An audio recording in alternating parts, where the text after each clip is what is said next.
కాంగ్రెస్ అభ్యర్థి నవీన్ యాదవ్ లీడ్ లో కొనసాగుతున్నారు, దూసుకుపోతున్నారు.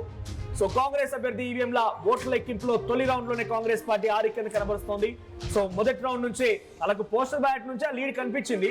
ఇప్పుడు ఇక ఈవీఎంలు మొదలు పెట్టేసరికల్లా రికార్డు స్థాయిలో అందనంత దూరంలోకి వాళ్ళు దూసుకెళ్తూ ఉన్నారు. కాంగ్రెస్ పార్టీ అభ్యర్థి నవీన్ యాదవ్ షేక్పేట్ డివిజన్ లో చాలా లీడ్ కొనసాగిస్తూ ఉన్నారు.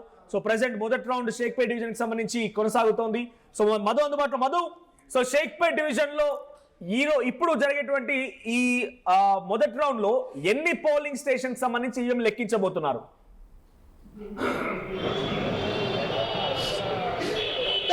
మొదటి రౌండ్ లో షేక్పేట్ కి సంబంధించినటువంటి దాంట్లో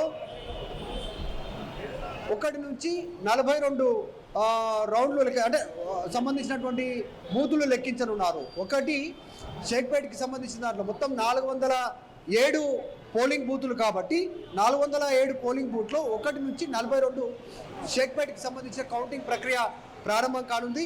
ఇంకా రెండవ రౌండ్కి వచ్చేసి షేక్పేట్కి సంబంధించే 43 నుంచి 70కి సంబంధించినటువంటి అంటే మొత్తం 28 బూతులకు సంబంధించినటువంటిది 43 నుంచి 70 బూతులకు సంబంధించినటువంటి డీటెయిల్స్ దీంట్లో రిఫ్లెక్ట్ కానున్నాయి.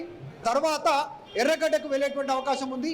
తర్వాత 75 నుంచి 79 వెంగళరావు నగర్ మొత్తం 5 రౌండ్లో కౌంట్ చేస్తారు. ఈ బూతులకు సంబంధించినటువంటిది మొత్తం 80 నుంచి 84 ఎర్రగడ్డకు సంబంధించి 5కు సంబంధించినటువంటి రౌండ్లలో కౌంటింగ్ చేసేటువంటి అవకాశం. మొత్తం ఓవరాల్గా మధ్యాహ్నం లోపల పూర్తి స్థాయి క్లారిటీ వస్తుంది. కానీ ఎవరు గెలిచే అవకాశం ఉందనేటువంటిది మాత్రం ప్రజలకు అర్థమయ్యేలాగా, పార్టీలకు అర్థమయ్యేలాగా 12-12:30 లోపల ఒక క్లారిటీ వచ్చేటువంటి సిచ్యువేషన్ కనిపిస్తూ ఉంది. ప్రస్తుతం షేక్పేట్కి సంబంధించినటువంటి ఫలితాలే కాంగ్రెస్ పార్టీకి కాస్త జోష్ పెంచేలా కనిపిస్తూ ఉన్నాయి.